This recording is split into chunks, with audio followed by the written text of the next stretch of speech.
evening ma'am ngasi mo nautikong pambalkaba sise mo tausiko nautikong pambalkaba se I directly PDF to direct smaina utlaga paba se copyright cha doi mali ko aduduna copyright cha dana mo da aina do para ke ko para ga question no ina naina se question no naina se si nautikong pambalkaba da exactly question yamna dum hange adi question pulapun na question 21, 22, 23, 25 hojik fawa 2013 dagi parakpa matamda hojik fawa se ko question kano mo hange 25 mo hange ko ado 25 se yam yama bani ko adagi at least yam jabada question ani di dum hange ba ko ngasi wari khara pathok sarange adu duka kari kari hangakpa yage habado ko kari kari hangakpa yabage sida PYQ analysis am khara mo lere PYQ analysis sida yauri singse ko PYQ analysis yauri se akoigi pitanga gi punchi gi charitra si jema pasana hange ko pitanga gi nuksibagi saklon su pasana hange nautingkhom phambal kabagi thausil si su pasana hange ko nautingkhom wangak taba misak ama oina si matang digi matung ina ai question jingse amuka pathoraki ge ko question je kamai tawno degi kari kana tawno habido pathoraki ge adagi hongnem yoi khunjau amadi pitanga ani na kainaramdai gi matang dusu ko ura konthowa langmai da landaba ko itihas kavya ama oina nautikong phambal kaba ko adagi samas amsung sanskriti gi masak ko ariba manipuri sahitya gi lari ama oina ko adagi rajniti gi haisingba amasung leibak ngakpagi lari ama oina ko natra hargana atopada se question da hangba yabase atopa question da hangba yabase pagi loan ko loan si mazu hangba yai haidi karamba loan da iramge khotke ko adugi matang da su hangakpa yai ko adagi thawan kari nautingkhong halise magi character analysis nautingkhong gi character ko yabadi yawre but nautingkhong gi charitra haitare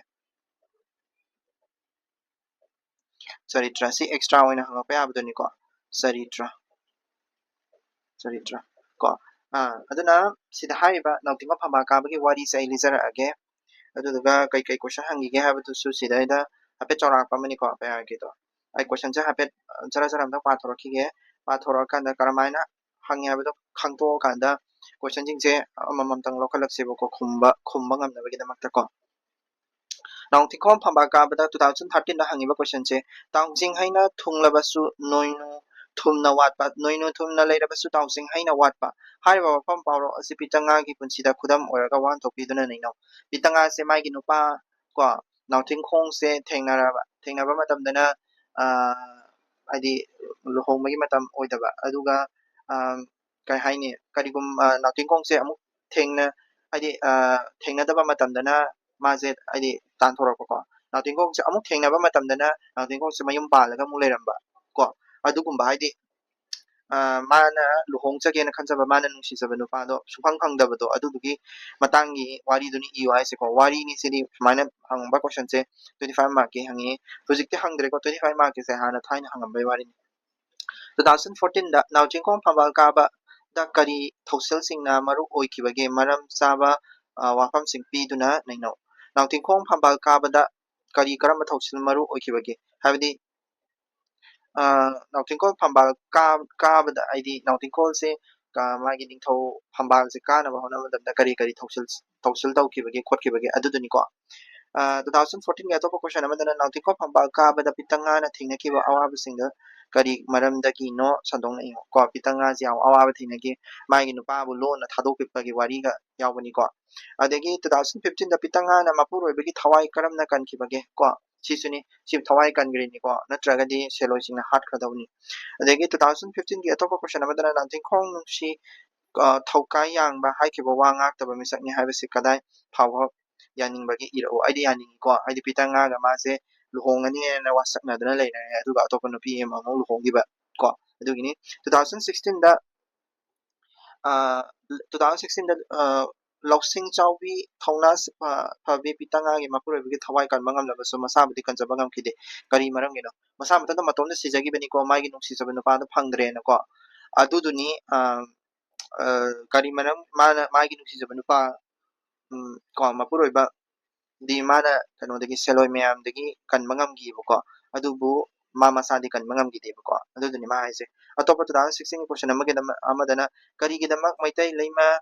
khabaron nongcheng suna masasingi maraktagi phambal tonggadaba misakti hongngemya khunjauni oipam thoi hariba karigino iyo sisi husiki ngasagi 2014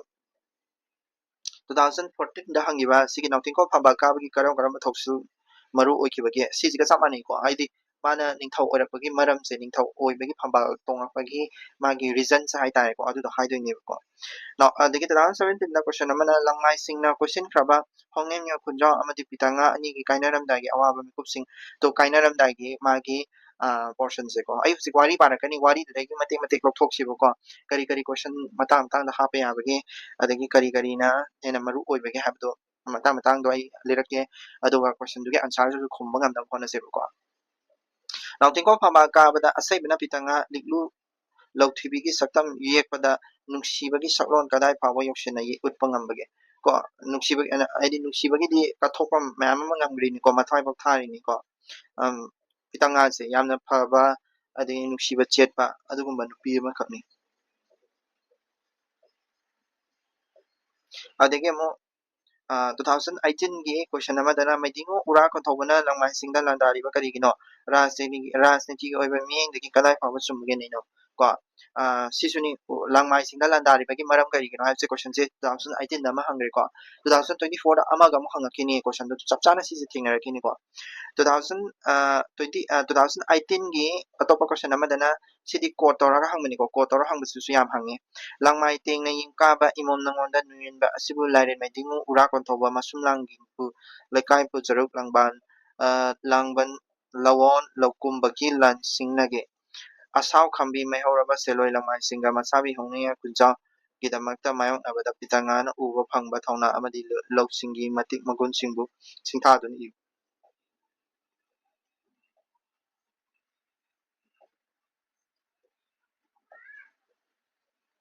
ꯀꯣ ꯄꯤꯇꯪꯉꯥꯅ ꯃꯥꯒꯤ ꯃꯤ ꯉꯥꯛꯇꯅꯤꯀꯣ ꯑꯁꯦꯡꯕꯒꯤꯗꯤ ꯄꯤꯇꯪꯉꯥꯁꯤ ꯀꯩꯅꯣꯗ ꯂꯩꯕꯅꯤ ꯁꯦꯂꯣꯏ ꯀꯣ ꯁꯦꯂꯣꯏ ꯂꯪꯃꯥꯏꯒꯤ ꯅꯥꯄꯣꯝꯗ ꯂꯩꯕꯅꯤ ꯑꯗꯨꯗꯩꯗ ꯃꯩꯇꯩ ꯅꯤꯡꯊꯧ ꯀꯣ ꯃꯩꯇꯩ ꯅꯤꯡꯊꯧ ꯅꯥꯎꯊꯤꯈꯣꯡꯁꯦ ꯍꯣꯡꯅꯦꯝ ꯌꯥꯏ ꯁꯦ ꯈꯨꯟꯖꯥꯎ ꯈꯨꯟꯗꯨꯒꯤ ꯃꯤꯁꯤꯡꯁꯤꯅ ꯃꯥꯁꯦ ꯍꯥꯠꯄ ꯂꯥꯛꯄ ꯃꯇꯝꯗ ꯃꯥꯁꯦ ꯀꯟꯕꯤꯗꯣꯏꯅꯦꯕ ꯀꯅꯥꯅ ꯂꯧꯁꯤꯡ ꯆꯥꯎꯕ ꯀꯩꯅꯣꯅ ꯀꯩꯅꯣꯅ ꯄꯤꯇꯪꯉꯥꯅ ꯀꯣ ꯑꯗꯨ ꯀꯟꯕꯗꯣ ꯀꯃꯥꯏꯅ ꯀꯟꯈꯤꯒꯦ ꯍꯥꯏꯕ ꯑꯗꯨꯒꯤ ꯃꯇꯥꯡꯗꯅꯤꯀꯣ ꯁꯤꯁꯨ 20 ꯃꯥꯔꯛꯅꯤ 2019ꯗ ꯀꯔꯤꯒꯤꯗꯃꯛꯇ ꯅꯥꯎꯊꯤꯡꯈꯣꯡ ꯅꯨꯡꯁꯤ ꯍꯧꯀꯥꯎ ꯌꯥꯡꯕ ꯍꯥꯏꯕꯗꯤ ꯀꯥꯎꯊꯣꯛꯀꯟꯕꯗꯨꯅꯤꯀꯣ ꯍꯥꯏꯈꯤꯕ ꯋꯥ ꯉꯥꯛꯇꯕ ꯃꯤꯁꯛꯅꯤ ꯍꯥꯏꯔꯤꯕꯅꯣ ꯏꯌꯨ ꯀꯣ ꯑꯗ ꯁꯤꯁꯨ ꯃꯃꯥꯡꯗ ꯍꯟꯖꯤꯟꯈ꯭ꯔꯕꯅꯤ 2019ꯒꯤ ꯑꯇꯣꯞꯄ ꯀꯣꯏꯁꯟ ꯑꯃꯗꯅ ꯅꯃꯣꯝ ꯑꯩꯕꯨ ꯂꯥꯏꯔꯦꯟ ꯏꯄꯥꯔꯤ ꯁꯥꯠꯅꯗꯔꯤꯌꯦ ꯏꯃꯣꯝ ꯇꯝꯄꯥ ꯋꯥꯡꯂꯣꯟꯕꯨ ꯐꯨꯏꯅꯗꯔꯤꯌꯦ ꯁꯤꯡꯉꯦꯜ ꯏꯆꯨ ꯊꯥꯎ ꯂꯩꯔꯥꯡ ꯏꯋꯥ ꯆꯥꯝꯗꯔꯤꯌꯦ ꯀꯔꯝꯕ ꯃꯇꯝꯗ ꯀꯅꯥꯅ ꯍꯥꯏꯈꯤꯕꯅꯣ ꯃꯇꯥꯡꯁꯤ ꯌꯧꯔꯛꯈꯤꯕꯒꯤ ꯊꯧꯗꯣꯛꯁꯤꯡꯗꯨ ꯃꯔꯤꯛ ꯆꯨꯝꯅ ꯏꯂꯤꯔꯛꯎ ꯁꯤꯁꯦ ꯅꯃꯣꯝ ꯑꯩꯕꯨ ꯂꯥꯏꯔꯦꯟ ꯏꯄꯥꯔꯤ ꯁꯥꯠꯅꯗꯔꯤꯌꯦ ꯏꯃꯣꯝ ꯇꯝꯄꯥ ꯋꯥꯡꯂꯣꯟꯕꯨ ꯐꯨꯏꯅꯗꯔꯤꯌꯦ ꯁꯤꯡꯉꯦꯜ ꯏꯆꯨ ꯊꯥꯎ ꯂꯩꯔꯥꯡ ꯏꯋꯥ ꯆꯥꯝꯗꯔꯤꯌꯦ ꯍꯥꯏꯕꯀꯣ ꯁꯤꯁꯦ ꯍꯥꯏꯗꯤ ꯀꯩꯅꯣꯗꯅꯤ ꯀꯔꯝꯕ ꯃꯇꯥꯡꯗ ꯀꯅꯥꯅ ꯍꯥꯏꯈꯤꯕꯅꯣ ꯃꯇꯥꯡꯁꯤ ꯌꯧꯔꯛꯈꯤꯕꯒꯤ ꯊꯧꯗꯣꯛꯁꯤꯡꯗꯨ ꯃꯔꯤꯛ ꯆꯨꯝꯅ ꯂꯤꯔꯛꯎ ꯀꯣ ꯀꯩꯅꯣꯅꯤ ꯀꯩꯅꯣꯅ ꯍꯥꯏꯕ ꯑꯣꯏꯗꯣꯏꯅꯤ ꯄꯤꯇꯪꯉꯥꯅ ꯍꯥꯏꯕ ꯑꯣꯏꯗꯣꯏꯅꯤꯀꯣ ꯁꯤꯡꯉꯦꯜ ꯏꯆꯥ ꯊꯥꯎ ꯂꯩꯔꯥꯡ ꯏꯋꯥꯎ ꯆꯥꯝꯗꯔꯤꯌꯦ ꯍꯥꯏꯕꯀꯣ ꯃꯥꯁꯦ ꯃꯆꯥ ꯍꯥꯏꯗꯤ ꯃꯆꯥ ꯑꯩ ꯏꯆꯥ ꯂꯩꯇ꯭ꯔꯤ ꯍꯥꯏꯕꯗꯨꯅꯤꯀꯣ ꯑꯗꯨꯁꯦ ꯀꯣꯠ ꯇꯧꯔꯒ ꯍꯪꯕꯅꯤ 2019ꯒꯤ ꯀꯣꯏꯁꯟ ꯑꯃꯅꯤꯀꯣ ꯁꯤꯁꯨ ꯑꯗꯒꯤ 2020 ꯃꯆꯤꯟ ꯃꯅꯥꯎꯁꯤꯡꯒꯤ ꯃꯔꯛꯇ ꯀꯔꯝꯅ ꯅꯥꯎꯊꯤꯡꯈꯣꯡꯕꯨ ꯃꯩꯇꯩꯒꯤ ꯅꯤꯡꯊꯧ ꯑꯣꯏꯅꯕ ꯈꯟꯈ꯭ꯔꯤꯕꯅꯣ ꯏꯌꯨ ꯇꯨꯁꯤ ꯅꯤꯡꯊꯧ ꯑꯣꯏꯅ ꯈꯟꯈꯤꯕꯒꯤ ꯃꯇꯥꯡꯒꯤ ꯀꯣꯏꯁꯟꯁꯤꯃꯁꯨ ꯂꯩꯔꯦꯀꯣ 2020ꯗ 2020ꯒꯤ ꯑꯇꯣꯞꯄ ꯀꯣꯏꯁꯟ ꯑꯃꯗꯅ ꯍꯌꯦꯡ ꯇꯨꯕꯤ ꯅꯪꯅ ꯐꯃꯣꯏ ꯃꯤꯠꯇ ꯐꯂꯥꯡꯃꯩꯗ ꯇꯣꯡꯂꯕꯗ ꯅꯁꯥꯅꯧ ꯅꯣꯡꯕꯥꯂꯣꯟ ꯄꯤꯇꯪꯉꯥ ꯀꯣ ꯄꯤꯇꯪꯉꯥ ꯑꯩꯕꯨ ꯂꯥꯏꯔꯦꯟ ꯁꯅꯥ ꯅꯥꯈꯣꯡꯈꯥꯕꯨ ꯏꯟꯗꯥꯟꯖꯔꯛꯄꯗ ꯂꯥꯏꯔꯦꯟ ꯄꯨꯛꯅꯤꯡ ꯋꯥꯀꯥꯎꯒꯅꯨꯀꯣ ꯋꯥꯀꯥꯎꯉꯝꯒꯨꯅꯣ ꯍꯥꯏꯕꯀꯣ ꯋꯥꯀꯥꯎꯒꯨꯝꯅꯨ ꯌꯥꯝꯅ ꯑꯔꯤꯕ ꯂꯣꯟꯅꯤꯀꯣ ꯄꯥꯕꯗ ꯊꯣꯛꯇ꯭ꯔꯦ kainaramdai mikupta haijakiba masanogi wafam hongningya kunjauna kadai phawa ngakpa ngamkibe ngamkideko hongningya mana ningthaupham phawngakanda pitanga na kano laktoini magi maga thungnanaba aina lakpa matamda madi luhongoga leramdoiniko adugidamaktani 2021 da nongbalon pitangana khoimom lainembi karamna oikibage maram pituna iramu ko lai olaga paigibidoniko pitangana 2021 ga topa question da nangting khongna karamba phambal ka khibage mahakna phambal ka bada matam adugi lengaklon oiba haisingba thausil singdu masak singdu nainadana ta'u ko nangting ko phambal karamba phambal ka khibage kunchu si phambal ka bagi si yam hangi ko mahakna phambal ka bada matam adugi lengaklon gi oiba haisingbagi thausil masak singdu nainadani iu ta'u leibak ngakpagi haisingba adagi leibak ngakpa matamda politics sanaba ko adugumdoni ko 2022 da nangtingkhonggi karigidamakta lamai pitangabu magi taloi oina phongna lopsinba ngamkidrebagino maram iro sisuni ko one of the reason pitanga sidi mana haidi lanchena badina te mana kano tholokpa haita ningthausina koigi mapana tanthorokpa dudagi mase lamamada khusa chatana leibana ningthaudo nangtingkhongse aduduna maram orakanda pitanga se haidi ningthauna yadaba haitare ningthauna yadaba ningthau leima mayamna khangba khotpa oidaba haitare ko adudugi mada pusanba ngamgidrini atopa 2022 gi question da nathiko phama kaba lari asi इतिहास युमफम ओरगा सागतकेबा असैबा साहित्यकी खुदोलनि हाबसिदा संदोकने इरबो सिसु याइ को इतिहास लारे history की लारे अमा ओइना को 2023 दा लंगमाइ पितंगाना नाउथिंखोंबो मतौ करमना सेलोय लमादगी नाथोकना सेलन के बगी मागे पितंगागे हाइसिंग बदनी सिसु 2020 दा नाउथिंखों फामा काबा हाइबा लारे असिदा उबो फालिबा मतम अदुगी समाज सम संस्कृति मसक अदु संदोकने इरबो तो समाज सम संस्कृति हाइ को अदुगी समाज adagi atopada maidingu 2023 gi question atopa amada maidingu yongnem hoi khunjauna madairem singa loina na kari gidamakta chingoi turenda yang irup khibage sisu pitanga duna lai oina on gibadagi kanona hongneng ya nauting khong sena khur id lai oina lalakpai matang ni ko sini 2023 2024 ni ko sisi 2024 ni si 2024 की question ni si 2024 की question 2024 question ani hangi nangthingpo aha ba question dana nangthingpo phama ka ba matam da adugi rajniti gi haisingba thoksil tu se hanjal lerabni question se 4 times 5 times hanjal lerabni ko si se adam hangle rabani aduna answer je sem to thamawra je si si ko maidingu hongi ya khujauna madairen singaloni na kari gi namak to chingoi turin da ayang ure ru kana hujik to hangre 2023 da so hangre be si se 2000 kana 2024 da so hangi adagi 2025 ko 2024 2025 25 ki question na mo 2025 ki question ani ni ko 2025 ki question da langmai tingna yumka ba imom nangon da nuin ba asibu laire medingo ura ko to mo sulangi bu laikai bu charuk langban la lo kumba kun lansing na ge to si je kana na hai ki ba ko pitanga na magi magi nuksijaba nautingkhongse kannabagi namakta haigibani ko sise sisu 2025 ta hangi 2025 ta amaga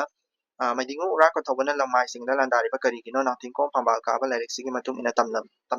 taklammu landari ba kari gino sigi landaba gi susu mamang da hangre ko aduna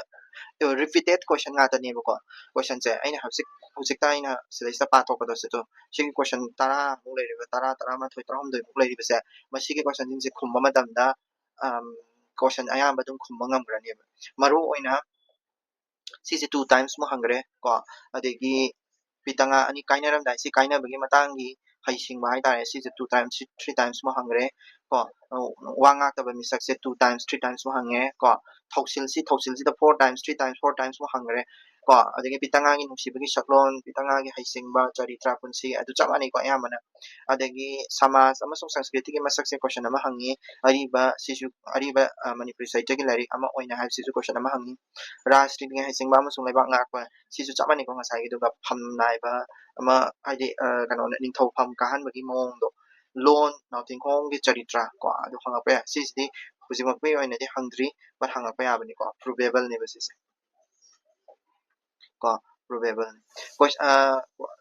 sum wari do ai mate sidagi wari haujarage ko nautingko phambal ka base UPSC ki ni ko ina nei nazari se PSC adagi MSc gi wari na te aduna ꯀꯩ ꯍꯥꯏꯅꯤ ꯌꯥꯝꯅ ꯍꯩꯔꯨꯕꯒꯤꯁꯨ ꯅꯠꯇꯦ ꯑꯩꯅ ꯅꯩꯅꯗꯣꯏꯁꯦ ꯋꯥꯔꯤꯗꯣ ꯈꯤꯇꯪ ꯑꯩꯅ ꯄꯥꯔꯤꯕꯉꯥꯏꯁꯤꯗ ꯑꯩꯁꯨ revision ꯑꯣꯏꯅ ꯏꯁꯥꯅ ꯈꯣꯝꯖꯅꯕ ꯑꯗꯒꯤ ꯃꯌꯥꯝꯅ ꯋꯥꯔꯤꯗꯣ ꯈꯪꯕꯤꯗꯕ ꯅꯠꯇ꯭ꯔꯒ ꯈꯪꯗꯕ ꯅꯠꯇ꯭ꯔꯒ UPSC ꯊꯥꯕꯒꯤ ꯍꯧꯔꯛꯇ ꯉꯥꯏꯔꯤꯕ ꯀꯣ ꯑꯄꯥꯝꯕ ꯃꯤ ꯑꯍꯩꯕ ꯃꯤ ꯑꯗꯨ ꯑꯗꯨꯗꯤ ꯑꯗꯨꯗ ꯑꯩ ꯇꯥꯛꯆꯕ ꯅꯠꯇꯦꯕꯀꯣ ꯍꯩꯇꯕ ꯍꯧꯔꯛꯇ ꯉꯥꯏꯔꯤꯕ ꯀꯣ ꯑꯩꯒꯤ ꯄꯤꯌꯔꯁꯤꯡ ꯏꯃꯥꯟꯅꯕꯁꯤꯡ ꯀꯣ ꯑꯗꯨ ꯏꯃꯥꯟꯅꯕꯤꯁꯤꯡ ꯑꯗꯨꯗ ꯃꯇꯦꯡ ꯈꯛꯇꯪ ꯑꯣꯏꯒꯗ꯭ꯔꯥ ꯀꯥꯏꯅ ꯈꯟꯖꯔꯒ ꯁꯨꯝ ꯇꯥꯛꯆꯕꯅꯤ ꯏꯁꯥꯒꯤꯁꯨ ꯔꯤꯚꯤꯖꯟ ꯑꯣꯏꯅꯕꯀꯣ ꯑꯗꯨꯅ ꯋꯥꯔꯤꯁꯦ ꯑꯩ ꯍꯧꯔꯛꯑꯒꯦ ꯋꯥꯔꯤꯁꯦ ꯑꯩ ꯁꯨꯃꯥꯏꯅ ꯇꯧꯅꯤꯀꯣ ꯋꯥꯔꯤꯁꯦ ꯇꯥꯛꯏꯉꯩꯁꯤꯗ ꯃꯇꯦꯛ ꯑꯃ ꯇꯥꯛ ꯂꯥꯎꯅ ꯂꯦꯞꯊꯣꯛꯑꯒ ꯋꯥꯔꯤꯁꯦꯀꯣ ꯇꯥꯛꯏꯉꯩꯁꯤꯗ ꯃꯇꯦꯛ ꯑꯃ ꯇꯥꯛ ꯂꯥꯎꯅ ꯂꯦꯞꯊꯣꯛꯑꯒ ꯋꯥꯔꯤꯁꯦ ꯒꯤ ꯀꯩ ꯍꯥꯏꯅꯤ ꯃꯇꯥꯡ ꯀꯣꯏꯁꯟ ꯍꯪꯈꯤꯕ ꯃꯇꯥꯡꯁꯦ ꯀꯣꯏꯁꯟꯁꯦ ꯂꯦꯞꯇꯣꯏꯅꯦꯕ ꯑꯩꯅ ꯂꯦꯞꯄꯒ ꯀꯣꯏꯁꯟꯁꯦ ꯑꯦꯅꯥꯂꯥꯏꯁꯤꯁ ꯇꯧꯍꯧꯁꯦꯕꯀꯣ ꯃꯔꯨ ꯑꯣꯏꯅ UPSCꯒꯤꯅꯤꯅ ꯑꯩꯈꯣꯏ UPSCꯒꯤ ꯀꯣꯏꯁꯟꯁꯤꯡꯁꯤꯅꯤꯀꯣ ꯑꯦꯅꯥꯂꯥꯏꯁ ꯇꯧꯔꯛꯇꯣꯏꯁꯦ ꯁꯣ ꯑꯩꯅꯁꯨ ꯑꯍꯥꯟꯕꯗ ꯎꯔꯥ ꯀꯣꯟꯊꯧꯕꯅ ꯂꯪꯃꯥꯏꯗ ꯂꯥꯟꯗꯥꯔꯤꯕꯁꯤ ꯀꯔꯤ ꯃꯔꯝꯒꯤꯅꯣ ꯀꯥꯏꯅ ꯀꯣꯏꯁꯟ ꯑꯃ ꯍꯪꯈꯤꯗꯅ ꯑꯗꯨꯒꯤ ꯃꯇꯥꯡꯗ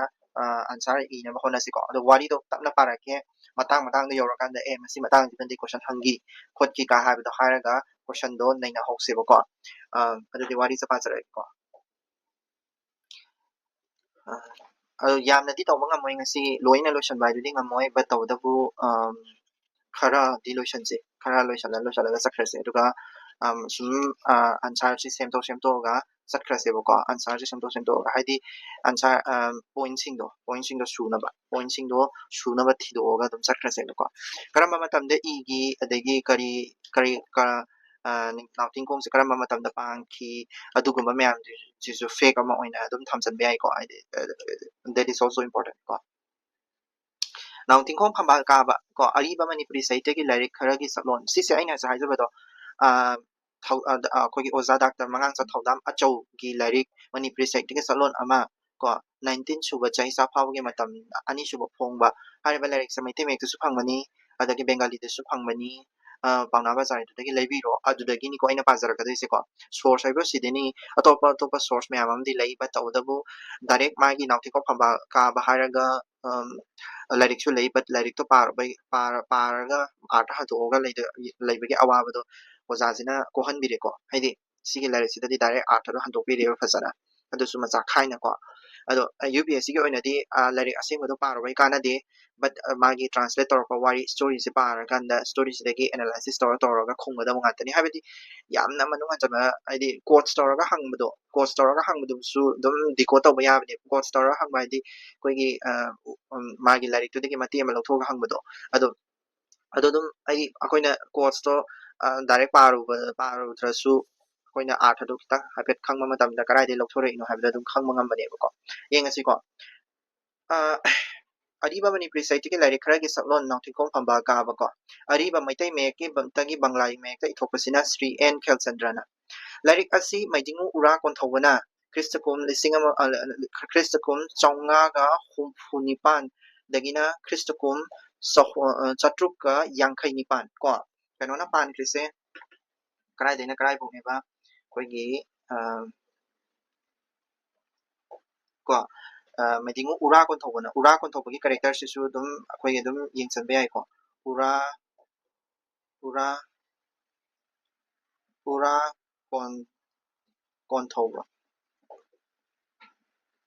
ꯀꯣꯟꯊꯧꯕ ꯃꯩꯗꯤꯡꯉꯨ ꯎꯔꯥ ꯀꯣꯟꯊꯧꯕ ꯍꯥꯏꯁꯦ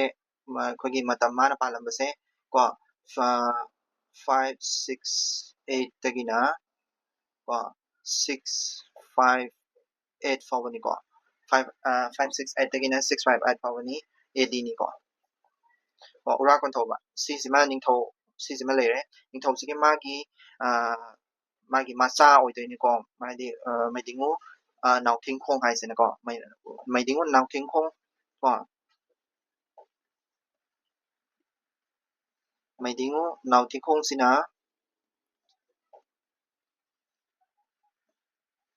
ꯅꯥꯎꯊꯤꯡꯈꯣꯡꯁꯤꯅ ꯈꯪꯁꯜꯂꯨꯀꯣ ꯁꯤꯁꯨ 663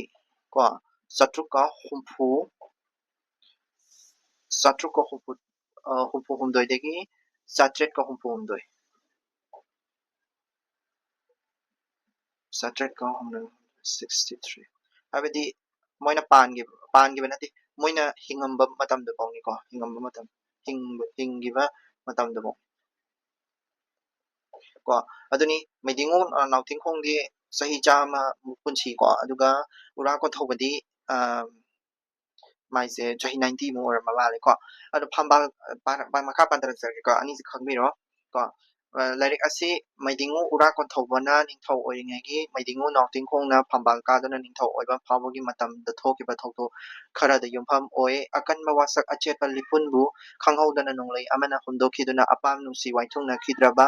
awabana polo oiba wari ama maidingu nauting khong amsung seloi chanu pitanga anita yumpham oiduna asaibana ulakli ko awabagi wari ni tragedy ni ko yan kano oibana the tragedy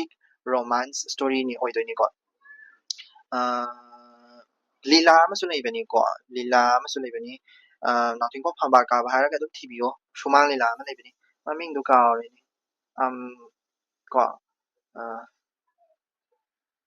lila do maming kaore lila amsu leibani adegi pena yakai bagi isai amsu leibani durdarshan naga sandoko ko nauting khong phambal ka bagi magi story me ama leibani adu dum tabi ko taraga adum revision oina chalasu yai aigi wari se dum taraga su yai ko aduga wari di aidi lyric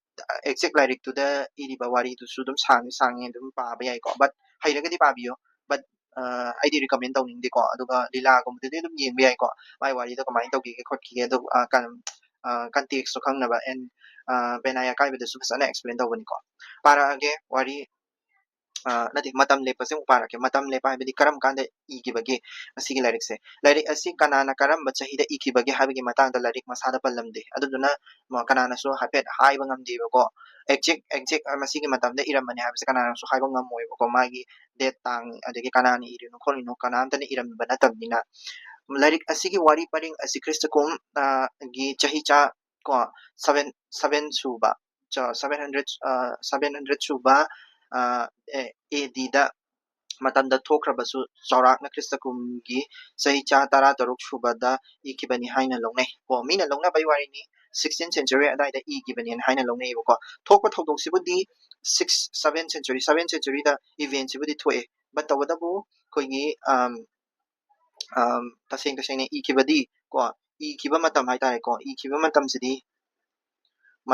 karam kandani haina longnai haba ko 16th century matamdani haina longnai haba 16th century gi matamda igibani haina longnai ko matamduda ai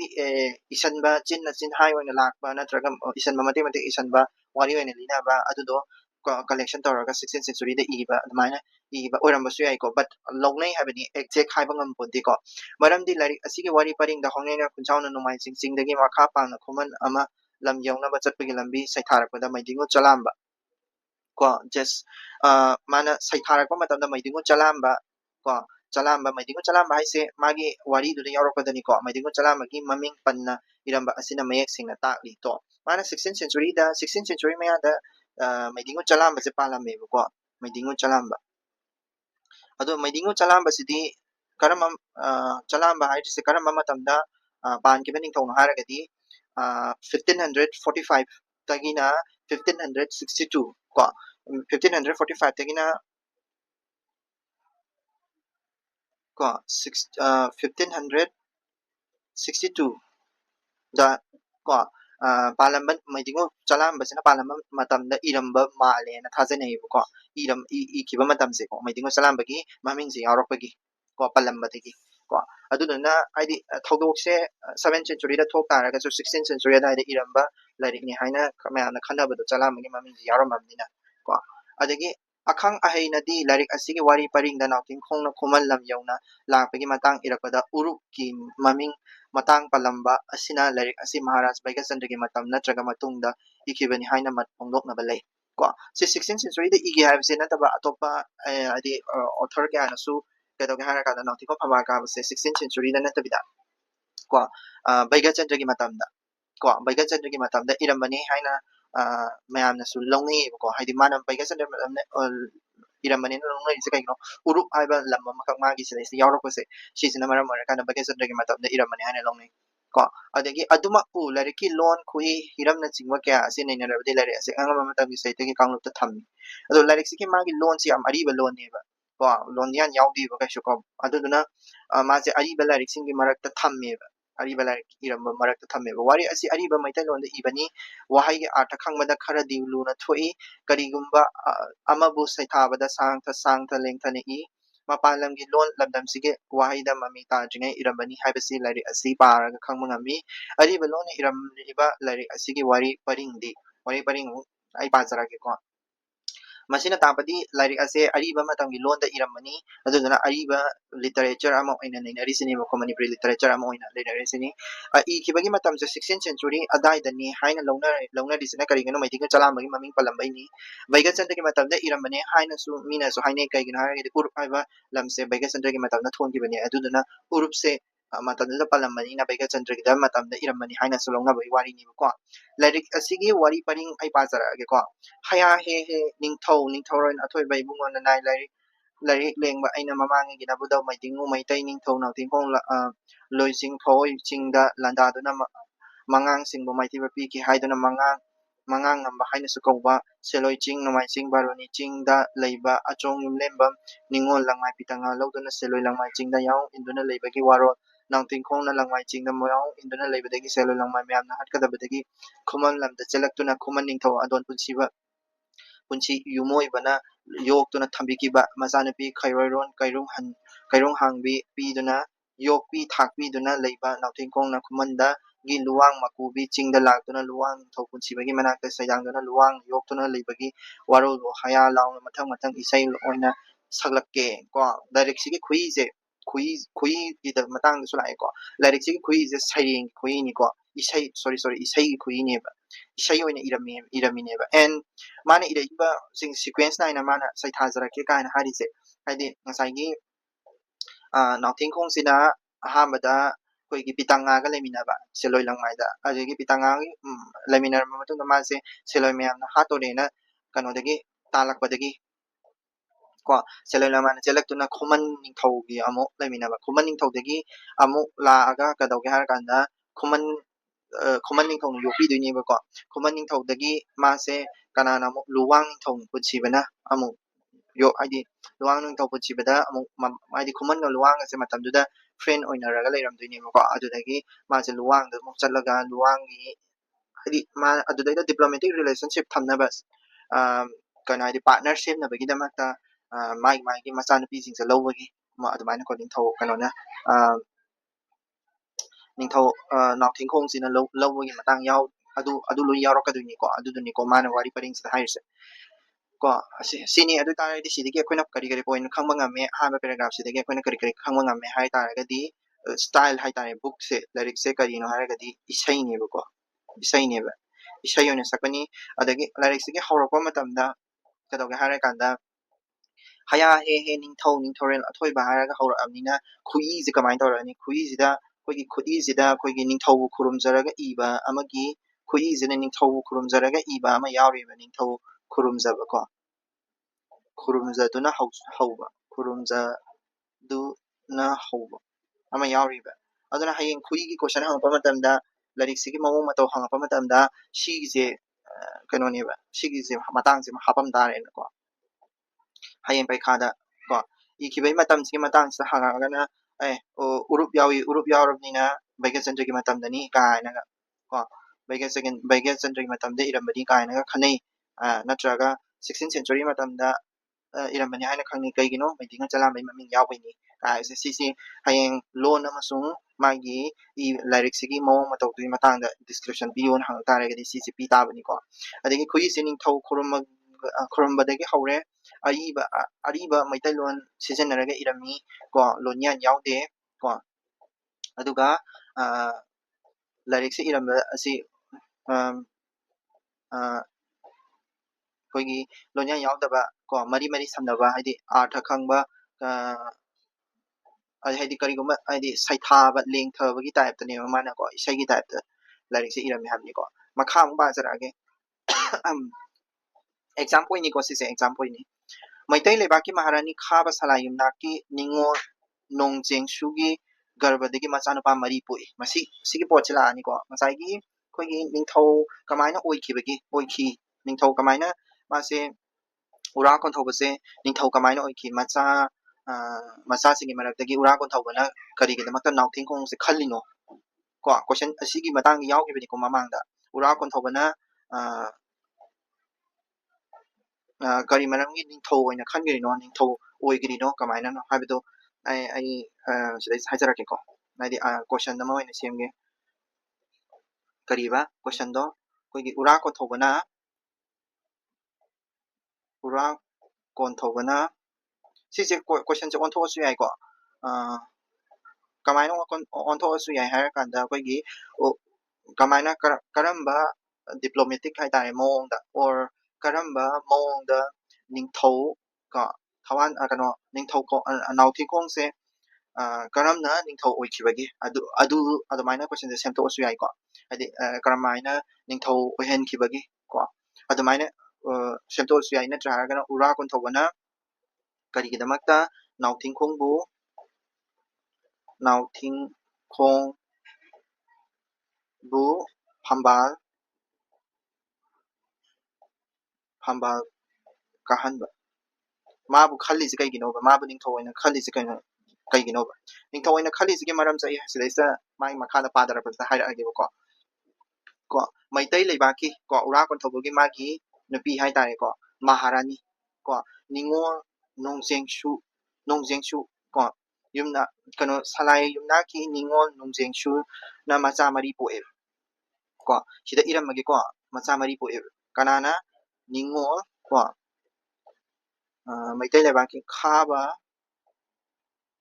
khaba yumna ki ningol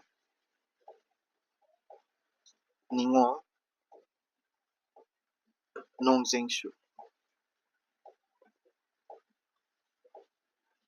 ko nongjengshu ki mai macha mari poe macha mari ko macha mari sida macha sina kanano haragadi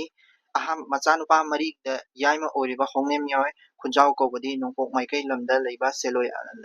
amamam le salo chingsingi manungdagi hana sarakpa chingdona atia yona wangba sana machu manba ching yua haraba su hadaba ching langmai ge hatamna kawbana sing thaba ching singi mapan hekpa su ngamdaba sing tanduna lobo su ngamdaba chingda angom chanu pitanga liklu lowthibi lowduna yaung induna leiringegi matamda ching asigi lok tare sing sang napom tare laktagi ching asigi kha maikai thangba chinggi napom huithakiba yamna phajaba chongching chinggi maton tharam maiko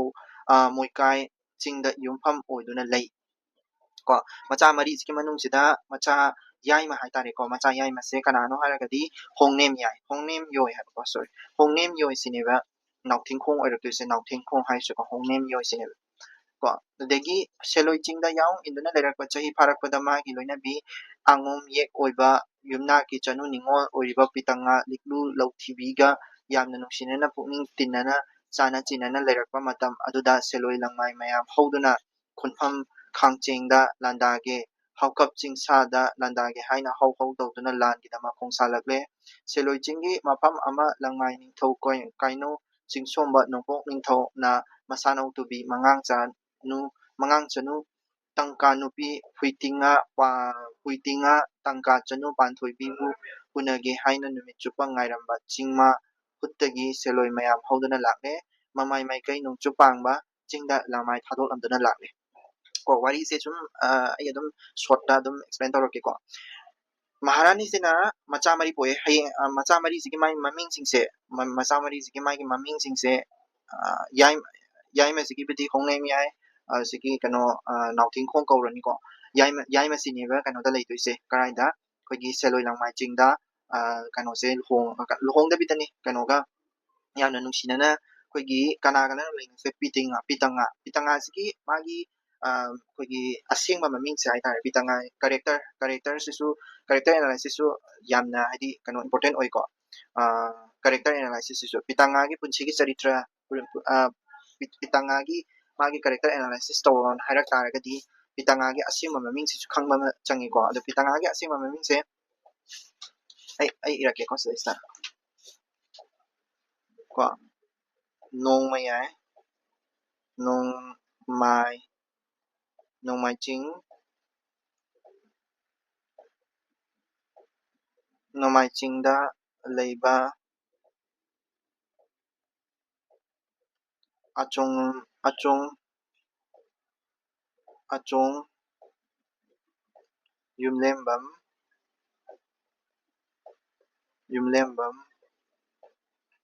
ningo ko achong yumlembam ningo ko si ningo ay se angom ni ko mo se angom ni ko angom gi kano ni ba yumnak ni ba yumlembam mai su ko angom ko aduga maje pitanga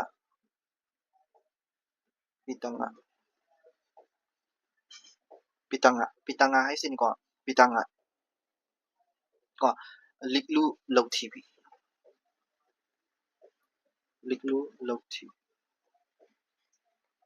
magi maming asing ba sini ko sorry lauthi ba hai lauthi ko to lauthi bi masi sima khangbiro ko pitanga gi punsi gi charitra irakpa matam da magi maming asing ba se i haidi khara i gadawi ne ba ko aduni dagi kari dore wari do wari makha satharage ko masagi ka dawba wari sida ka dawga har kanda moisina haidi maidingu nauthingkhong sina ka dawba pitanga jiga nuksi chanana leminari ba mafam je karai dani ba seloi chingsang dani ba ko seloi ching se mana description phajana pi ram mi ko sida ade nature haidi nature gi description me am pi ram mi kari marang seloi ching je sumaina sida ida seloi ching gi mafam ama dani ko mana lairi se dagi makha mo par age seloi ching ꯃꯐꯝꯗꯨꯗꯒꯤ ꯀꯩꯗꯧꯒꯦ ꯍꯥꯏꯔꯀꯥꯟꯗ ꯁꯦꯂꯣꯏꯁꯤꯡꯁꯦ ꯀꯗꯥꯏꯗ ꯂꯥꯟꯗꯥꯕꯅꯦꯅ ꯂꯥꯛꯏꯅꯣ ꯁꯦꯂꯣꯏꯁꯤꯡꯁꯦ ꯑꯩꯈꯣꯏꯒꯤ ꯀꯩꯅꯣꯗ ꯁꯦꯂꯣꯏꯁꯤꯡꯁꯤꯅ ꯀꯔꯤ ꯃꯐꯝꯗꯅꯣ ꯃꯣꯏꯅ ꯂꯥꯟꯗꯥꯕ ꯂꯥꯛꯏꯁꯦ ꯁꯦꯂꯣꯏꯁꯤꯡꯁꯤꯅ ꯀꯅꯥꯗꯅꯣ ꯂꯥꯟꯗꯥꯕ ꯂꯥꯛꯏꯁꯦ ꯑꯩꯈꯣꯏꯒꯤ ꯈꯨꯟꯐꯝ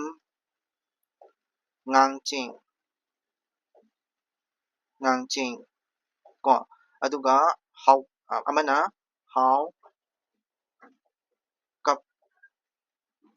ꯆꯤꯡ ꯁꯤ ꯑꯩꯅ ꯏꯔꯤꯁꯤꯡꯁꯦ ꯋꯥꯆꯦꯞꯇ ꯑꯗꯨꯝ ꯊꯥꯗꯣꯔꯛꯇꯣꯏꯅꯤꯀꯣ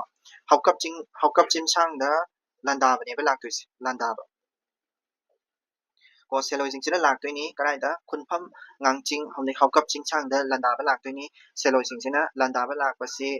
ꯁꯤꯒꯤ ꯃꯇꯝꯁꯤꯗꯅꯦꯕ ꯉꯁꯥꯏꯒꯤ ꯀꯩꯅꯣꯁꯤꯅ ꯅꯥꯎꯊꯤꯡꯈꯣꯡꯒ ꯄꯤꯇꯪꯉꯥꯒ ꯑꯅꯤꯁꯤꯁꯨ ꯁꯦꯂꯣꯏꯗ ꯂꯩꯃꯤꯟꯅꯔꯤꯁꯦꯀꯣ ꯂꯥꯏꯔꯦꯟ ꯃꯈꯥ ꯄꯥꯊꯔꯛꯒꯦꯀꯣ ꯂꯥꯏꯔꯦꯟ ꯃꯩꯇꯩ ꯅꯤꯡꯊꯧ ꯇꯥꯎꯊꯤꯡꯃꯥꯡꯅ ꯇꯦꯡꯈꯤꯕ ꯇꯨꯔꯦꯟ ꯑꯋꯥꯡ ꯐꯥꯠꯂꯧ ꯂꯥꯏꯃꯀꯣꯟꯒꯤ ꯃꯤꯔꯩ ꯄꯣꯡꯊꯣꯛ ꯂꯝꯂꯦꯟ ꯀꯣꯕꯤꯔꯥ ꯀꯧꯕ ꯇꯥꯡꯖ ꯂꯤꯂꯥ ꯄꯥꯈꯪꯕꯅ ꯂꯩꯔꯝꯕ ꯃꯐꯝꯗꯒꯤ ꯆꯦꯟꯊꯔꯛꯄ ꯇꯨꯔꯦꯜ ꯍꯪꯉꯣꯏ ꯀꯣꯟꯗꯦ ꯅꯨꯔꯥꯕꯤꯅ ꯀꯣꯟꯕ ꯂꯝꯗꯒꯤ ꯆꯦꯟꯊꯔꯛꯄ ꯇꯨꯔꯦꯜ ꯏꯔꯤꯜ ꯇꯨꯔꯦꯜꯕꯨ ꯂꯥꯟꯗꯨꯅ ꯂꯥꯛꯂꯦ ꯀꯣ ꯁꯦꯂꯣꯏꯁꯤꯡꯁꯤꯅ ꯂꯥꯛꯏꯁꯤ ꯀꯩꯅꯣ ꯏꯔꯤꯜ ꯇꯨꯔꯦꯜꯁꯦ ꯂꯥꯜꯂꯒ ꯂꯥꯛꯏꯅꯤꯀꯣ ꯑꯁꯨꯝꯅ ꯂꯥꯛꯄꯅ ꯅꯨꯡꯕꯥꯟ ꯀꯣꯝꯕꯤ ꯂꯨꯋꯥꯎꯕꯅ ꯀꯧꯕꯨꯔꯣꯟ ꯅꯃꯣꯏꯅꯨ ꯄꯥꯅꯗꯨꯅ ꯄꯣꯛꯄ ꯂꯨꯋꯥꯡ ꯁꯂꯥꯏꯒꯤ ꯍꯣꯡꯅꯦꯝ ꯂꯨꯋꯥꯡ ꯅꯤꯡꯊꯧ ꯄꯨꯟꯁꯤꯕꯒꯤ ꯃꯆꯥꯅꯨꯄꯥ ꯂꯨꯋꯥꯡ ꯂꯣꯟꯊꯧ ꯂꯣꯟꯆꯥꯝꯕ ꯑꯃꯁꯨꯡ ꯃꯥꯒꯤ ꯅꯨꯄꯤ ꯍꯩꯔꯦꯝ ꯀꯥꯡꯍꯩꯅꯨꯒꯤ ꯃꯆꯥꯅꯨꯄꯥ Luwang ꯌꯥꯍꯟꯕꯒꯤ ꯍꯤꯗ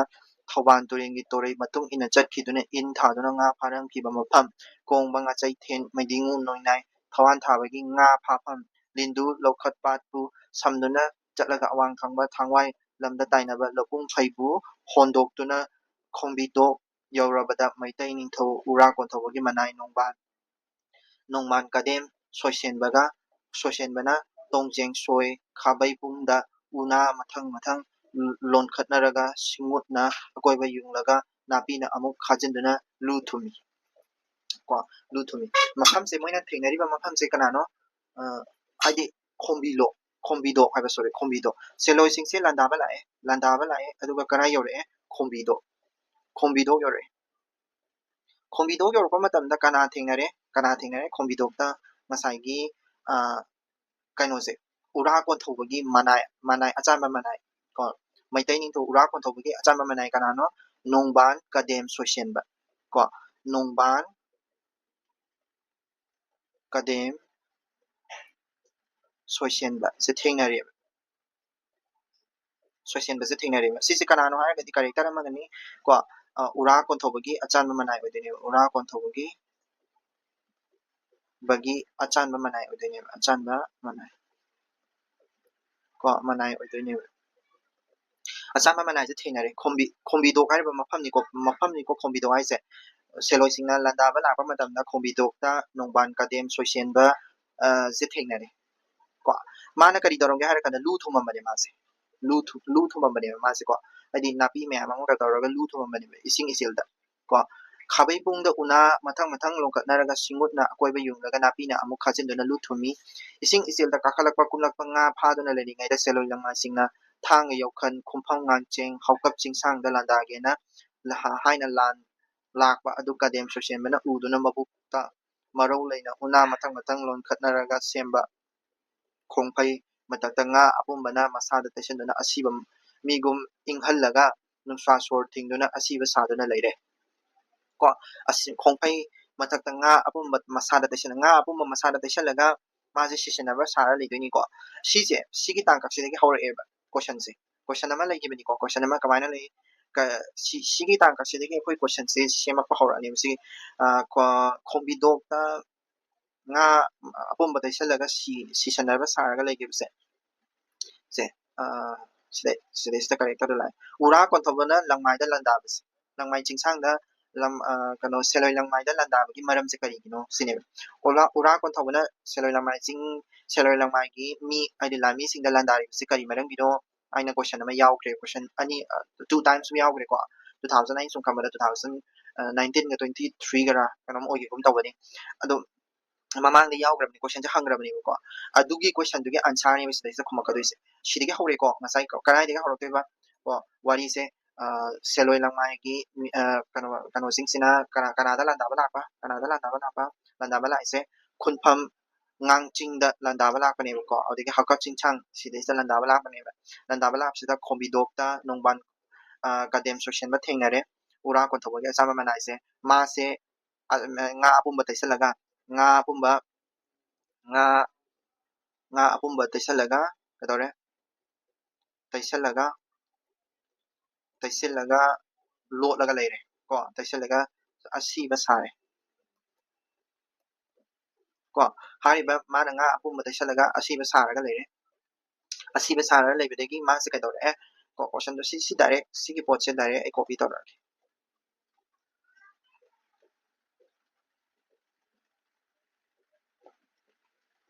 aduga kano da habake sida to sida leire maidingu ura kon thawbagi manai achan ba kadem social ba sina mana asiba saraga leibedo sida paste social ko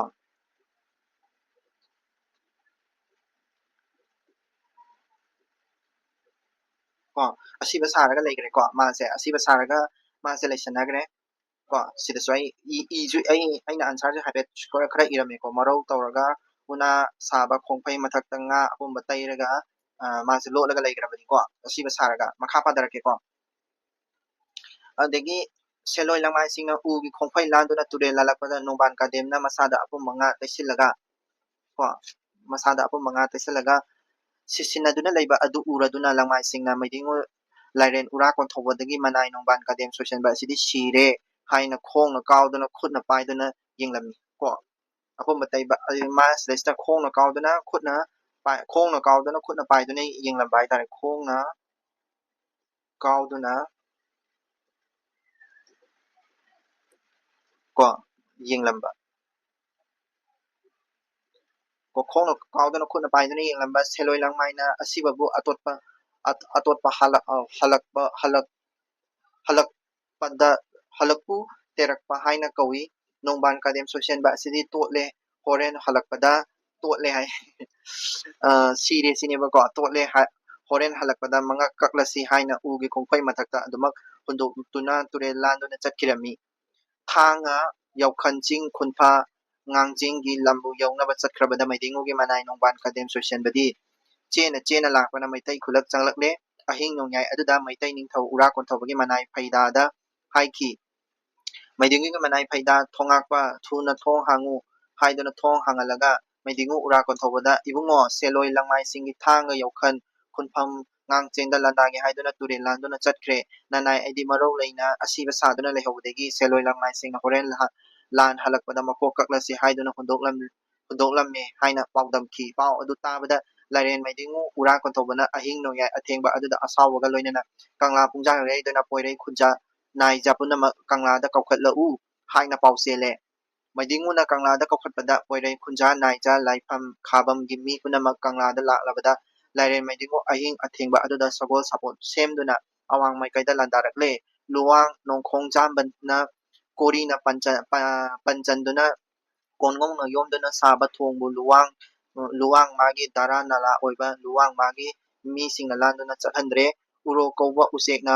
ꯁꯪꯒꯨ ꯇꯤꯟꯗꯨꯅ ꯆꯥꯛꯇꯥꯔꯕꯁꯨ ꯂꯨꯋꯥꯡꯒꯤ ꯃꯤꯁꯤꯡꯅ ꯇꯥꯟꯊꯣꯛꯍꯟꯗꯦ ꯂꯨꯋꯥꯡ ꯅꯥꯎꯈꯣꯡ ꯆꯥꯝꯕꯅ ꯂꯨꯋꯥꯡ ꯃꯥꯒꯤ ꯃꯤꯁꯤꯡꯕꯨꯅ ꯊꯧꯑꯣꯏꯗꯕ ꯇꯧꯔꯒ ꯑꯉꯧꯕ ꯃꯆꯨ ꯑꯣꯏꯔꯤꯕ ꯎꯔꯣꯛꯄꯨꯅ ꯂꯨꯅ ꯆꯥꯅ ꯇꯧꯏ ꯅꯨꯃꯤꯠ ꯑꯗꯨꯗꯒꯤ ꯂꯨꯋꯥꯡ ꯅꯥꯏꯈꯣꯡ ꯆꯥꯝꯕ ꯆꯥꯛꯀꯣꯟ ꯊꯣꯡ ꯀꯧꯈꯤ ꯑꯗꯨꯒꯨꯝꯕ ꯊꯣꯡ ꯑꯗꯨꯒꯤ ꯄꯥꯝꯕꯩ ꯑꯗꯨ ꯍꯥꯡꯗꯣꯛꯇꯨꯅ ꯂꯥꯜꯂꯒ ꯂꯥꯏꯔꯦꯟ ꯃꯩꯗꯤꯡꯉꯨꯅ ꯅꯥꯄꯤ ꯃꯔꯛꯇ ꯅꯥꯄꯤ ꯀꯣ ꯃꯀꯥ ꯑꯃ ꯐꯥꯎꯕ ꯂꯦꯡꯍꯟꯗꯅ ꯂꯣꯠꯇꯨꯅ ꯁꯦꯂꯣꯏ ꯂꯪꯃꯥꯏꯁꯤꯡꯕꯨ ꯉꯥꯏꯗꯨꯅ ꯂꯩꯔꯦ ꯀꯣ ꯆꯥꯛꯀꯣꯟ ꯊꯣꯡ ꯍꯥꯏꯁꯤ ꯁꯤꯗꯩꯁꯤꯗ ꯎꯔꯥ ꯀꯣꯟꯊꯧꯕꯅ ꯇꯝꯃꯦ ꯎꯔꯥ ꯀꯣꯟꯊꯧꯕ ꯁꯥꯎꯕꯗꯒꯤ ꯀꯪꯂꯥ ꯄꯨꯡꯖꯥꯎ ꯊꯤꯜꯂꯦ ꯀꯣ ꯂꯥꯟꯒꯤ ꯁꯦꯝ ꯁꯥꯔꯦꯀꯣ ꯑꯗꯒꯤ ꯁꯤꯗꯩꯁꯤꯗ ꯏꯔꯣꯡꯈꯣꯡꯗ ꯍꯥꯏꯔꯤꯁꯦ ꯏꯔꯣꯡꯈꯣꯡ ꯍꯥꯏꯔꯤꯁꯦ ꯁꯤꯁꯦ ꯀꯔꯤꯅꯣ ꯍꯥꯏꯔꯒꯗꯤ ꯆꯥꯛꯀꯣꯟ ꯊꯣꯡꯁꯦ ꯂꯥꯜꯂꯒ ꯂꯩꯕꯅꯦꯕꯀꯣ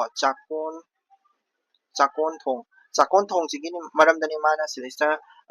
ꯀꯩꯅꯣꯒ ꯄꯟꯈ꯭ꯔꯤꯗꯤ ꯂꯨꯋꯥꯡꯒꯤ ꯃꯇꯥꯡꯗꯒ ꯄꯟꯈ꯭ꯔꯤꯁꯦ ꯍꯥꯏꯗꯤ ꯃꯥꯅ ꯑꯦꯗ꯭ꯔꯦꯁ ꯑꯃ ꯄꯜꯂꯝꯕ ꯂꯥꯏꯔꯤꯛꯁꯤꯒꯤꯀꯣ ꯌꯥꯝ ꯐꯕ ꯑꯃꯅ ꯃꯥꯅ ꯃꯐꯝ ꯑꯃ ꯄꯜꯂꯝꯕꯗ ꯄ꯭ꯂꯦꯁ ꯑꯃ ꯄꯜꯂꯝꯕꯗ ꯄ꯭ꯂꯦꯁꯇꯨꯒꯤ ꯃꯃꯤꯡ ꯊꯣꯟꯈꯤꯕꯒꯤ ꯃꯥꯒꯤ ꯁ꯭ꯇꯣꯔꯤ ꯍꯥꯏꯇꯥꯔꯦꯀꯣ ꯍꯥꯏꯗꯤ ꯂꯝꯃꯤꯠꯂꯣꯟ ꯍꯥꯏꯇꯥꯔꯦ ꯑꯗꯨꯗꯣ ꯃꯥꯅ ꯄꯤꯔꯝꯃꯤꯕꯀꯣ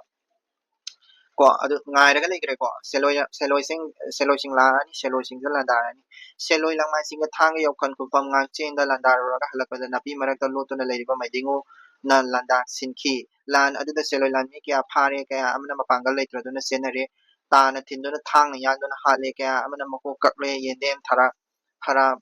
ꯁꯣꯏꯕꯒꯨꯝ ꯊꯥꯡꯅ ꯌꯥꯟꯗꯨꯅ ꯍꯥꯠꯂꯦ ꯅꯥꯄꯤ ꯃꯔꯛꯇ ꯆꯦꯜꯂꯕ ꯁꯦꯂꯣꯏꯁꯤꯡꯕꯨ ꯂꯧꯕꯨꯛꯇ ꯆꯪꯗꯨꯅ ꯂꯧ ꯆꯥꯕ ꯁꯟꯒꯨꯝ ꯐꯨꯔꯦ ꯏꯁꯤꯡꯗ ꯀꯨꯝꯗꯨꯅ ꯆꯦꯜꯂꯤꯕꯁꯤꯡꯕꯨ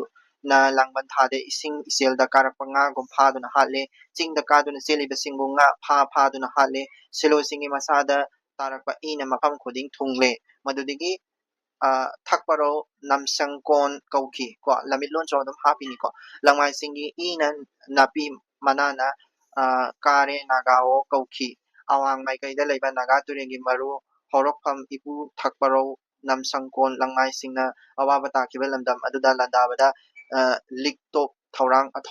ꯑꯊꯧꯕꯕꯨ ꯃꯥꯏꯊꯤꯕ ꯄꯤꯔꯝꯃꯤ ꯂꯥꯏꯔꯦꯟ ꯃꯩꯗꯤꯡꯉꯨꯅ ꯍꯥꯠꯍꯧꯗꯕ ꯂꯪꯃꯥꯏ ꯀꯌꯥ ꯌꯥꯝꯅ ꯆꯦꯟꯈꯤꯕꯅꯣ ꯍꯥꯏꯅ ꯌꯦꯡꯕꯗ ꯅꯥꯄꯤ ꯃꯔꯛꯇ ꯂꯣꯠꯇꯨꯅ ꯂꯩꯍꯧꯕ ꯁꯦꯂꯣꯏꯒꯤ ꯃꯤ 10 ꯈꯛ ꯍꯤꯡꯍꯧꯈꯤ ꯀꯣ ꯃꯣꯏ 10 ꯈꯛꯇꯅꯤ ꯁꯦꯂꯣꯏ ꯍꯜꯂꯛꯄ ꯉꯥꯏꯗꯨꯅ ꯂꯩꯕ ꯁꯦꯂꯣꯏ 10 ꯍꯤꯡꯕ ꯍꯥꯏꯁꯦꯀꯣ ꯁꯦꯂꯣꯏ 10ꯁꯦ ꯆꯦꯜꯂꯛꯀꯗꯣꯏꯅꯤꯀꯣ ꯂꯥꯏꯔꯦꯟ ꯃꯩꯗꯤꯡꯉꯨ ꯎꯔꯥ ꯀꯣꯟꯊꯧꯕꯅ ꯅꯥꯒꯥ ꯇꯨꯔꯦꯟ ꯃꯔꯨ ꯍꯧꯔꯛꯐꯝ ꯑꯣꯏꯔꯤꯕ ꯊꯠꯃ ꯏꯇꯩꯔꯧ ꯀꯧꯕ ꯃꯐꯝ ꯑꯗꯨꯗꯒꯤ ꯃꯌꯨꯝꯗ ꯍꯜꯂꯛꯂꯦ ꯀꯪꯂꯩꯄꯨꯡ ꯃꯌꯣꯟꯗ ꯊꯨꯡꯂꯔꯦ ꯀꯣ ꯑꯗꯒꯤ ꯍꯧꯖꯤꯛꯀꯤ ꯅꯥꯒꯥ ꯇꯨꯔꯦꯟ ꯐꯥꯎꯔꯒ ꯆꯦꯟꯈ꯭ꯔꯕꯅꯤꯀꯣ ꯃꯣꯏ 10 ꯑꯃꯗꯤ ꯍꯤꯡꯉꯒ ꯑꯊꯣꯏꯕ ꯅꯤꯡꯊꯧꯑꯣ ꯉꯁꯥꯏꯒꯤ ꯂꯥꯟ ꯑꯗꯨꯗ ꯍꯤꯡꯍꯧꯕ ꯁꯦꯂꯣꯏ ꯂꯥꯟꯃꯤ 10 ꯑꯗꯨꯅ ꯃꯌꯨꯝ ꯌꯧꯔꯒ ꯂꯥꯏꯔꯦꯟ ꯃꯩꯗꯤꯡꯉꯨ ꯎꯔꯥ ꯀꯣꯟꯊꯧꯕꯒꯤ ꯑꯔꯣꯟꯕ ꯊꯧꯔꯥꯡꯗ ꯏꯔꯣꯡꯊꯣꯡꯗ ꯅꯥꯄꯤ ꯃꯔꯛꯇ ꯂꯤꯟꯅ ꯇꯥꯁꯤꯟꯗꯨꯅ ꯂꯨꯝꯕꯒꯨꯝ ꯂꯥꯟ ꯂꯨꯝꯂꯝꯕꯗꯒꯤ ꯁꯦꯂꯣꯏ ꯂꯪꯃꯥꯏꯒꯤ ꯂꯥꯟꯃꯤ ꯀꯌꯥ ꯁꯤꯔꯦ ꯍꯥꯏꯅ ꯂꯥꯟ ꯄꯥꯎ ꯇꯝꯂꯨꯕꯗ ꯁꯦꯂꯣꯏ ꯂꯪꯃꯥꯏꯁꯤꯡꯗꯤ ꯇꯧꯐꯝ ꯈꯪꯗꯅ ꯀꯞꯅꯈꯤ ꯀꯣ ꯌꯦꯡꯉꯣ ꯁꯦꯂꯣꯏ ꯂꯪꯃꯥꯏꯁꯤꯡ ꯀꯞꯅꯔꯦꯀꯣ ꯀꯔꯤꯒꯤ ꯃꯔꯝꯒꯤ ꯃꯩꯇꯩ ꯅꯤꯡꯊꯧꯅ ꯃꯣꯏꯗꯣ ꯍꯥꯏꯗꯤ ꯃꯣꯏꯗꯣ ꯂꯥꯟ ꯇꯥꯁꯤꯜꯂꯒ ꯃꯌꯥꯝ ꯑꯃ ꯍꯥꯠꯈ꯭ꯔꯦ ꯍꯥꯏꯅ ꯄꯥꯎ ꯇꯝꯕꯅꯦ ꯂꯥꯏꯔꯦꯟ ꯃꯩꯗꯤꯡꯉꯨ ꯎꯔꯥ ꯀꯣꯟꯊꯧꯕꯅ ꯅꯪꯕꯨ ꯀꯔꯤ ꯄꯨꯛꯆꯦꯟꯅꯣ ꯁꯦꯂꯣꯏ ꯂꯪꯃꯥꯏ ꯑꯩꯈꯣꯏꯒ ꯅꯨꯡꯉꯥꯏꯅꯈꯤꯗꯕ ꯂꯩꯈꯤꯗꯦ ꯂꯃꯟ ꯁꯤꯡꯅꯅꯕꯒꯤ ꯊꯧꯗꯣꯛꯁꯨ ꯑꯃꯠꯇ ꯂꯩꯇꯦ ꯇꯧꯕꯒꯤꯗꯤ ꯁꯦꯂꯣꯏ ꯑꯩꯒꯤ ꯏꯆꯤꯟ ꯏꯅꯥꯎ ꯏꯄꯥ ꯏꯆꯥ ꯄꯨꯝꯅꯃꯛ ꯑꯩꯈꯣꯏꯁꯨ ꯁꯝ ꯑꯣꯏꯔꯣꯝꯗ ꯄꯨꯟꯕꯤ ꯅꯨꯄꯤꯗꯤ ꯅꯠꯇꯦ ꯂꯥꯏꯔꯦꯟ ꯃꯩꯗꯤꯡꯉꯨ ꯎꯔꯥ ꯀꯣꯟꯊꯧꯕꯒꯤ ꯃꯆꯥꯅꯨꯄꯥ ꯁꯦꯂꯣꯏ ꯑꯩꯈꯣꯏꯒꯤ ꯂꯝꯁꯤꯗ ꯑꯉꯣꯝꯆ ꯅꯨꯄꯤ ꯇꯉꯥ ꯂꯤꯛꯂꯨ ꯂꯧꯊꯤꯕꯤꯒꯤ ꯅꯨꯌꯥꯝ ꯁꯥꯐꯕꯤ ꯂꯧꯔꯒ ꯌꯥꯎꯪ ꯏꯟꯗꯨꯅ ꯂꯩꯕꯅꯤ ꯃꯄꯥꯕꯨꯡ ꯃꯩꯇꯩ ꯅꯤꯡꯊꯧ ꯎꯔꯥ ꯀꯣꯟꯊꯧꯕꯒꯤꯗꯃꯛ ꯂꯃꯟꯁꯤꯡꯁꯤ ꯍꯥꯏꯅ ꯁꯦꯂꯣꯏ ꯃꯌꯥꯝ ꯄꯨꯟꯅ ꯋꯥ ꯇꯥꯅꯔꯦ ꯃꯁꯤꯗꯒꯤ ꯁꯦꯂꯣꯏꯁꯤꯡ ꯑꯗꯨ ꯅꯍꯧꯅꯅ ꯂꯥꯎ ꯈꯣꯡꯗꯨꯅ ꯂꯥꯡꯕ ꯍꯧꯔꯛꯂꯦ ꯁꯤꯗꯩꯁꯤꯗ ꯑꯩ ꯂꯣꯏꯁꯤꯜꯂꯒꯦꯀꯣ ꯂꯣꯏꯁꯤꯟꯕ ꯍꯥꯏꯗꯤ ꯁꯤ ꯃꯇꯥꯡꯁꯤꯗ ꯂꯣꯏꯁꯤꯜꯂꯒꯦ ꯁꯤꯒꯤ ꯑꯟꯁꯔꯁꯤꯗꯤ ꯍꯧꯖꯤꯛꯀꯤ ꯋꯥꯔꯤ ꯃꯇꯦꯛꯇꯨꯗꯒꯤ ꯑꯗꯨꯝ ꯈꯨꯝꯕ ꯉꯝꯈ꯭ꯔꯅꯤꯀꯣ ꯎꯔꯥ ꯀꯣꯟꯊꯧꯕꯅ ꯂꯪꯃꯥꯏꯗ ꯀꯃꯥꯏꯅ ꯂꯥꯟꯗꯥꯈꯤ ꯀꯃꯥꯏꯅ ꯇꯧꯔꯒ ꯀꯔꯤ ꯇꯧꯕꯒꯤ ꯀꯔꯤ ꯃꯔꯝꯒꯤ ꯂꯥꯟꯗꯥꯔꯤꯅꯣ ꯀꯣ ꯍꯥꯏꯗꯤ ꯀꯔꯤ ꯃꯔꯝꯒꯤ ꯂꯥꯟꯗꯥꯔꯤꯅꯣ ꯍꯥꯏꯔꯒꯗꯤ ꯀꯗꯦꯝ ꯁꯣꯏꯁꯦꯟꯕ ꯍꯥꯏꯅ ꯃꯥꯒꯤ ꯎꯔꯥ ꯀꯣꯟꯊꯧꯕꯒꯤ ꯃꯥꯒꯤ ꯃꯅꯥꯏ ꯑꯆꯥꯟꯕ ꯃꯅꯥꯏꯁꯤꯗ ꯑꯩꯈꯣꯏꯒꯤ ꯈꯣꯡꯅꯒ ꯀꯥꯎꯗꯅ ꯎꯁꯤꯠ ꯊꯑꯣꯏꯗꯅ ꯇꯧꯋꯦ ꯍꯥꯏꯕꯒꯤ ꯑꯆꯥꯟꯕ ꯃꯅꯥꯏꯗꯨꯗ ꯎꯁꯤꯠ ꯊꯑꯣꯏꯗꯅ ꯇꯧꯋꯦ ꯍꯥꯏꯕꯒꯤ ꯃꯩꯇꯩ ꯅꯤꯡꯊꯧꯅ ꯂꯨꯝꯃꯒ ꯍꯥꯠꯈꯤꯕꯅꯦꯕꯀꯣ ꯂꯨꯝꯃꯒ ꯃꯣꯏꯒꯤ ꯀꯩꯅꯣꯁꯦ ꯁꯦꯂꯣꯏ ꯂꯪꯃꯥꯏꯒꯤ ꯃꯣꯏ 10 ꯈꯛꯇꯪ ꯍꯤꯡꯉꯒ ꯑꯇꯣꯞꯄꯒ ꯑꯩ ꯂꯣꯏ ꯍꯥꯠꯈꯤꯕꯅꯦꯕ ꯑꯗꯨꯒꯤ ꯂꯥꯟ ꯇꯧꯔꯛꯄꯒꯤ ꯍꯧꯖꯤꯛꯇ ꯑꯩꯅ ꯁꯤꯗꯩꯁꯤꯗ ꯂꯥꯟꯗꯨꯒꯤ ꯗꯤꯁꯀ꯭ꯔꯤꯞꯁꯟ ꯈꯔꯁꯨ ꯄꯤꯔꯦꯗꯅꯀꯣ ꯑꯩꯈꯣꯏ ꯍꯥꯏꯗꯤ ꯂꯥꯟꯗꯨꯒꯤ ꯃꯇꯥꯡꯗꯁꯨ ꯗꯤꯁꯀ꯭ꯔꯤꯞꯁꯟ ꯈꯔꯁꯨ ꯄꯤꯔꯦ ꯑꯗꯨꯗꯣ ꯃꯌꯥꯝꯅ ꯁꯤ ꯍꯥꯏꯐꯦꯠ ꯌꯦꯡꯉꯦ ꯍꯥꯏꯔꯒ ꯀꯔꯤ ꯀꯔꯤ ꯃꯥꯒꯤ ꯋꯥꯔꯤꯗꯣ ꯍꯥꯞꯆꯤꯜꯂꯀꯥꯟꯗ 10 ꯃꯥꯔꯛꯀꯤ ꯀꯣꯏꯁꯟ ꯍꯪꯉꯛꯄ ꯃꯇꯝꯗ ꯑꯗꯨꯝ ꯈꯨꯝꯕ ꯌꯥꯔꯦꯀꯣ ꯁꯤꯗꯩꯁꯤꯗ ꯑꯩꯅ ꯃꯤ ꯃꯃꯤꯡ ꯑꯗꯒꯤ ꯂꯩꯐꯝ ꯑꯗꯒꯤ ꯃꯐꯝ ꯃꯇꯥꯡ ꯀꯔꯤ ꯀꯔꯥ ꯂꯣꯏ ꯄꯤꯔꯦ ꯁꯣ ꯁꯤꯗꯩꯁꯤꯗ ꯑꯩ ꯂꯣꯏꯁꯤꯜꯂꯒꯦ ꯀꯔꯤ ꯃꯈꯥꯒꯤ ꯋꯥꯔꯤꯗꯣ ꯑꯃꯨꯛ ꯑꯩ ꯃꯊꯪꯗ ꯑꯃꯨꯛ ꯂꯤꯔꯒꯦꯀꯣ